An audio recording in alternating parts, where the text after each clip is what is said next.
Hi, this is Casting On, and I'm Alex Capshaw-Taylor of Worldknits. In this lesson, we're going to learn how to work the long tail cast on. The long tail cast on is a great cast on to start any project.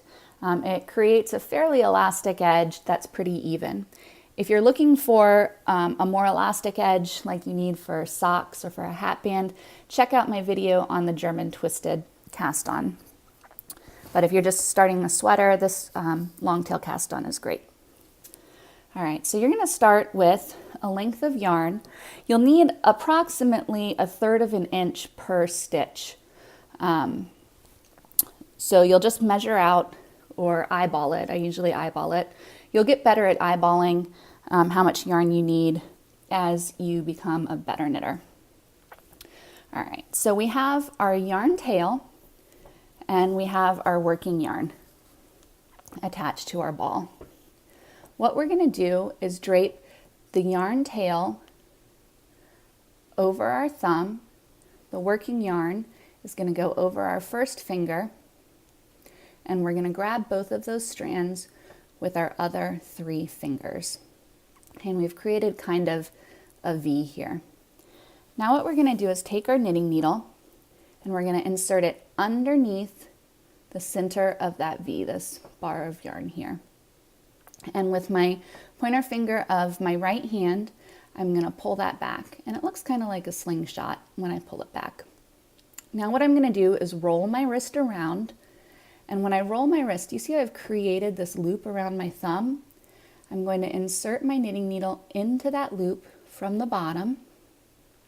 I'm going to roll my wrist back to my first finger and kind of scoop this yarn up and pull that yarn that I've just scooped right back into that loop on my thumb. And I'm going to drop my thumb and use it to tighten the stitch on the needle. Now the first time you do this, you're going to get 2 stitches, and this just saves you from having to do a slip knot. Each time after, we're only going to get a single stitch.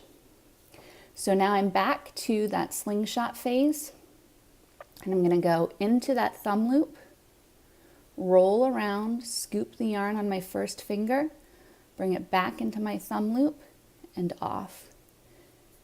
Okay, so into my thumb loop, roll around, scoop the yarn back into my thumb, and watch what I do with my thumb. When I drop it, I'm picking up this tail, and I'm pulling my thumb and tightening. And that just gets me back into the position to make the next stitch on my needle. So much of these cast-ons are just muscle memory. The more you do it, the easier it's going to get, just like riding a bike, and you'll get to the point where you won't be able to forget it. So again, into my thumb loop, roll around, scoop the yarn on my first finger, bring it back into my thumb loop, drop my thumb, and use my thumb to tension that yarn and tighten the stitch onto my needle. And that is the long tail cast on. I'm Alex Capshaw-Taylor of Worldknits. Happy knitting!